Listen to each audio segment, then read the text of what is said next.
Hello my dear listener, कैसे हैं आप सब। उम्मीद करते हैं कि आप सब बिल्कुल ठीक होंगे। आपकी दुआओं से मैं भी बिल्कुल ठीक हूँ। And thank you so much for support, care and love. अगर मेरी कहानी आपको अच्छी लगती है तो प्लीज़ चैनल को सब्सक्राइब कीजिए, बेल आइकन को प्रेस कीजिए ताकि वीडियो अपलोड होते ही आपको नोटिफिकेशन मिल जाए। अब तक के सफ़र में आप लोगों ने मेरा बहुत साथ दिया है। उम्मीद करती हूँ कि आप आगे भी मुझे ऐसे ही प्यार और सपोर्ट करते रहेंगे। तो चलिए कहानी की शुरुआत करते हैं। ऑब्सेशन। समर जल्दी से उसके पास आया और कहा, तुम्हें कहाँ चोट लगी है, बताओ, ये खून कहाँ से आया। यानली ने मुंह बनाते हुए कहा, कैसा खून। तभी समर की नज़र यानली के रुई जैसे पैरों पे गई जहाँ खून निकल रहा था। समर देखते हुए एक झटके में यानली को अपनी बाहों में उठा लिया और गुस्से में घूरते हुए कहा, तुम पागल हो गई हो क्या।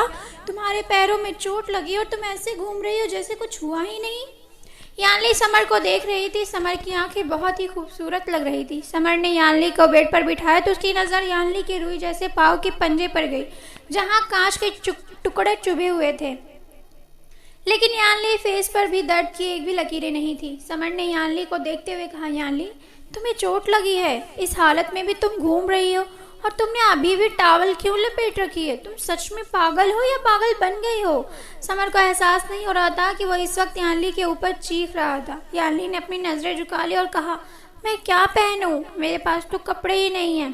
कुछ देर बाद शांत रहने के बाद यानली ने फिर कहा, अब मुझे दर्द महसूस नहीं होता क्योंकि मैंने इतने दर्द महसूस किए हैं कि दर्द की सारी हदें टूट चुकी हैं। ये कहते वक्त यानली की आंखें भर आई और उसकी आंखों में जैसे ही आंसू गिरे उसके आंसू देख उसकी आंखें फट गई, क्योंकि यानली की आंखों से निकला आंसू पर्पल कलर का था और वो जैसे ही नीचे गिरा वो खूबसूरत सी पर्पल मोती बन गया। उसकी चमक ऐसी थी जैसे सीप की मोतियों की रहती है। यानली को अपने सिर उठा लिया और अपने आंसुओं को रोकने लगी। समर ने हवाओं की तरह उसके करीब गया और उसकी कमर पर अपना हाथ रखा और उसे अपने सीने से लगा लिया। बहुत ही प्यार से कहा, आई एम सॉरी, मुझे माफ़ कर दो, मैं तुम्हें हर्ट किया, लेकिन तुम्हारे पैरों में कांच के टुकड़े चुभे हुए, तुम्हें दर्द नहीं हो रहा। यानली ने धीरे से अपना सिर हिला दिया और कहा, मुझे दर्द महसूस नहीं होता अब। समर की आंखें भरी हुई थी। समर ने अपने आंसुओं को रोका और जल्दी से उठा और अपने टेबल के ड्रॉअर से खोल एक बॉक्स निकाला और फर्स्ट एड निकाल यानली के सामने बैठ गया। उसके आंसू जो मोती बन चुके थे उसे उस बॉक्स में डालते हुए कहा, तुम्हें आज के बाद कभी रोना नहीं है, क्योंकि यानली के पैरों के अपने गोद में रख। यानली के पैर बहुत ही ज़्यादा खूबसूरत थे और ऐसे थे जैसे रुई। उसके पैर में लगे कांच के टुकड़े को देख समर का मुंह बन गया। वो डरते हुए आगे बढ़ा और उसे निकालने लगा, लेकिन हर बार डर से उसकी चीख निकल जाती। यानली ये देख मुस्कुराए जा रही थी। समर ने जैसे ही यानली को मुस्कुराते हुए देखा उसने एक क्यूट सा फेस बनाते हुए कहा, तुम मुस्कुरा कैसे सकती हो, कितना दर्द हो रहा होगा। यानली ने अपने हाथ आगे बढ़ाया और समर के हेड पर फेरते हुए कहा, मैं बिल्कुल ठीक हूँ। समर ने किसी तरह यानली की बैंडेज की और जल्द से बाथरूम में चला गया। अचानक उल्टियाँ करने लगा। उसकी आंखों के सामने खून दिख रहा था। उसकी उल्टियाँ बंद होने के नाम ही नहीं ले रही थी। यानली बेड से उठी और बाथरूम की तरफ बढ़ गई और जैसे ही उसने समर को देखा वो जल्दी से समर के पास गई और अपने हाथों को आगे किया तो उसके हाथों से पर्पल रोशनी निकलने लगी। उस रोशनी को यानली ने समर के बैग पर रख दिया और बहुत ही प्यार से उसके बैग को सहलाने लगी। समर की उल्टियाँ बंद हो गई। समर ने जल्दी से फेस वॉश किया और यानली को देखते हुए कहा, थैंक यू सो मच। लेकिन दूसरे ही पल उसने यानली को अपनी बाहों में उठा लिया और कहा, तुम्हें बेड से अब नहीं उठना है, तुम्हें चोट लगी है।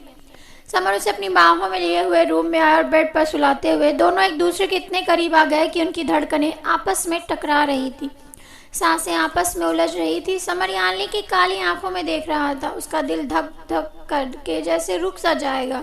समर उस पल में कहीं खो सा गया। वो धीरे धीरे यानली के होठों की तरफ बढ़ गया और दूसरे ही पल उसने अपने होठों को यानली के होठों पे रख दिया। यानली ने बड़े प्यार से उसे अपनी आंखें बंद कर ली। समर के टच से उसके बॉडी में तूफान मचा हुआ था, लेकिन वो ऐसे शांत थी जैसे कुछ हुआ ही नहीं। समर अपने होश खो रहा था। समर ने यानली के लोअर लिप को अपने लिप के बीच दबा दिया और उसे बहुत ही पैशन के साथ किस करने लगा। यानली भी आज उससे दूर नहीं जाना चाहती थी। यानली ने अपने हाथों को समर के बैग पे लपेट लिया। समर तो ऐसे खो गया जैसे वो इस दुनिया में नहीं है। वो आज पागलों की तरह यानली के आगोश में चला गया था। वो दोनों एक दूसरे के इतने करीब थे कि दोनों के बीच हवा के भी आने की इजाज़त नहीं थी। समर उसके होठों को अपने दांतों के बीच दबा दिया और उसे बहुत ही पैसन के साथ किस और बाइट कर रहा था। यानली उसके प्यार के जुनून को महसूस कर रही थी। दोनों एक दूसरों को पागलों की तरह किस कर रहे थे। दोनों एक दूसरे के एहसासों में घुल रहे थे। समर तो जैसे अपनी सारी हदें तोड़ देना चाहता था। वो यानली के रसीले होठों के रस ऐसे पी रहा था जैसे ना जाने कितने सालों से प्यासा था। सुनहरी दुनिया। दामिनी ने मिनोएल को अपने सीने से लगाए रखे हुए था।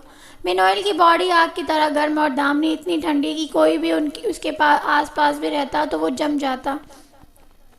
काया भी दामिनी और मिनोएल के बीच एक दीवार बनकर खड़ी थी। उसकी शीर्ष शक्तियों की कवच उन दोनों की पावर के बीच खड़ी थी।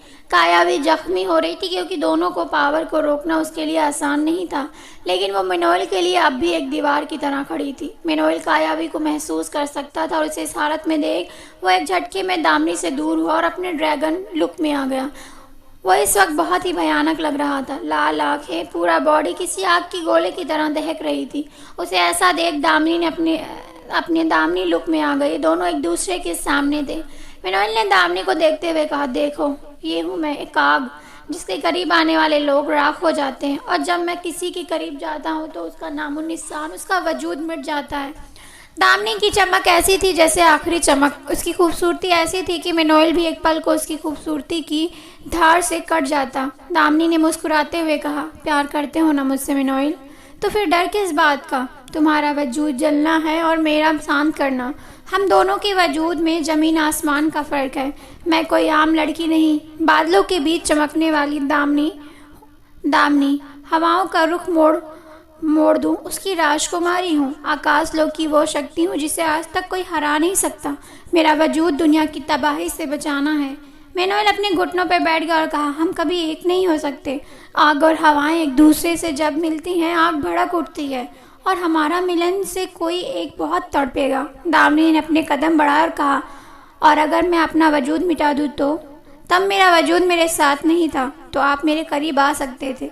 मैं फिर भी आपकी लिटिल बर्ड हूँ, बन जाऊँ तो? मिनोएल जानता था कि अगर दामिनी अपना वजूद खो देगी तो वो कभी अपने मकसद में कामयाब नहीं होगा। मिनोएल ने एक झटके में कहा, नहीं, मैं तुम्हें ऐसे नहीं अपनाऊंगा। तुम्हारे वजूद के साथ इतना क्या है? मिनोएल उठा और दामिनी के करीब बढ़ने लगा। दामिनी ने अपनी बाहें फैला ली। मिनोएल उसके करीब गए और अपने हाथों से दामिनी के सिर को उसके बालों के साथ पकड़ा और एकदम से उसके करीब कर लिया। दोनों की बॉडी जैसे ही एक दूसरे से टच हुई, हवा वहाँ के झरने में एक अजीब सा शोर होने लगा। दोनों के दिल की धड़कनें ऐसी थी, ऐसा लग रहा था जैसे आसमान टूट रहा था। दोनों जैसे एक दूसरे को टच हुए उनकी बॉडी पर जख्म बनने लगे। दामिनी की दूसरी गोरी बॉडी पर काले निशान पड़ने लगे। उसका पूरा बदन सुर्ख लाल हो चुका था। मिनोएल जहाँ जहाँ टच करता वहाँ वहाँ काले निशान बन जाते और खून रिसने लगता। दामिनी ने जैसे ही मिनोएल के बैग पर अपना हाथ रखा, मिनोएल की गर्माहट जैसे ही दामिनी की ठंड से टकराई, मिनोएल के अंदर की नसें फट रही थी। लेकिन अपने मकसद के आगे मिनोएल को इस बात से फर्क नहीं पड़ रहा था। दोनों को दर्द हो रहा था। एक प्यार के लिए जान देने को तैयार थी तो दूसरा अपने मकसद के लिए। मिनोएल ने दामिनी की कमर पर अपना हाथ रखा और उस पर अपनी पकड़ कसते हुए वहां से गायब हो गया। Farm house. कायन परेशान हो रूम में इधर उधर घूम रहा था। तभी सनाया वहां आई और कहा, ये फैन की तरह क्यों घूमना बंद करो और बताओ तुम्हें कुछ याद आया या नहीं? मेरे माइंड के साथ खेलना बंद करो। तुम्हारी वजह से मैं कहीं जा नहीं रही हूँ। बताओ मुझे, तुम्हें कुछ याद आया या नहीं? कायन बहुत ही ज़्यादा परेशान था कि दामिनी कहाँ है, कैसी है, क्योंकि वो जानता था कि मिनोएल कोई आम इंसान नहीं, वो एक डेविल है। कायन को खामोश देख सनाया ने टेबल पर रखे वास को पटक दिया और कहा, तुम इस तरह चुप मत रहो, मेरी हदें टूट रही हैं। इससे पहले मैं तुम्हारी जान ले लूं, याद करने की कोशिश करो, कौन हो तुम? कायन का गुस्सा 7वें आसमान पर जा चुका था, क्योंकि आज तक किसी ने उससे इस लहजे में बात नहीं की थी जिस तरह आज सनाया उससे बात कर रही थी। सना जैसे ही जाने को हुई, कायन ने उसका हाथ पकड़ा, उसकी अपनी तरफ खींचते हुए उसके हाथों को मोड़ उसके बैग से लगाते हुए एक झटके में उससे अपने करीब कर लिया। दोनों के चेहरे एक दूसरे के बहुत ही ज्यादा करीब थे। सनाया को तो जैसे सांसें रुक गई थी, उसका दिल जैसे धड़कना ही भूल गया था। कायन ने सनाया की आंखों में देखते हुए कहा, मेरे साथ बदतमीजी मत करना सनाया। एक बिगड़ी हुई बाप की बिगड़ी हुई औलाद हो तुम, लेकिन ये बिगड़ा हुआ लहजा मेरे साथ यूज मत करना। मैं कौन हूँ ये मैं नहीं जानता, लेकिन मैं क्या करूँगा तुम ये सोच भी नहीं पाओगी। मुझे कोई शौक नहीं है तुम जैसी लड़की के साथ रहने का। मेरी इस हालत की जिम्मेदार तुम हो, तो अब इसे झेलो, चिल्लाओ मत। इतना कह कायन ने एक झटके में सनाया को छोड़ दिया। एक ऐसी लड़की जिसे सबने इतना पैम्पर किया था कि उसकी अकड़ उसके सिर पर चढ़ गई थी, लेकिन आज कायन के लफ्जों ने उसे अंदर से झकझोर के रख दिया था। वो एक टक बस कायन को देख रही थी। कायन ने गुस्से में कहा, मुझे याद आ जाएगा तो मैं खुद चला जाऊंगा। तुम्हें मुझसे कहने की जरूरत नहीं पड़ेगी। हाँ, मैंने तुम्हें कहीं जाने से रोका नहीं है, तुम जा सकती हो मुझे इस कमरे में बंद करके। इतना कह कायन ने शनाया का हाथ पकड़ा और उसे कमरे से बाहर करते हुए डोर उसके मुंह पर बंद कर दिया। हवेली, यानी और समर तो जैसे एक दूसरे के अंदर ही समा गए थे। 1 घंटे हो गए थे, लेकिन वो दोनों अब भी एक दूसरे को किस किए जा रहे थे। उनकी किस रुकने का नाम ही नहीं ले रही थी। तभी अचानक से एक बार फिर उनके रूम का डोर ओपन हुआ। आगे ये कहानी क्या मोड़ लेगी जानने के लिए सुनते रहिए ऑब्सेशन। आई होप आपको ये पार्ट अच्छा लगा हो। पार्ट कैसा लगा कमेंट में ज़रूर बताइएगा। आप लोगों के सपोर्ट और प्यार ने मुझे बहुत अप्रिशिएट किया है, तो thank you so much. And please channel को सब्सक्राइब कीजिए। Bye, take care. फिर मिलेंगे एक नए पार्ट के साथ।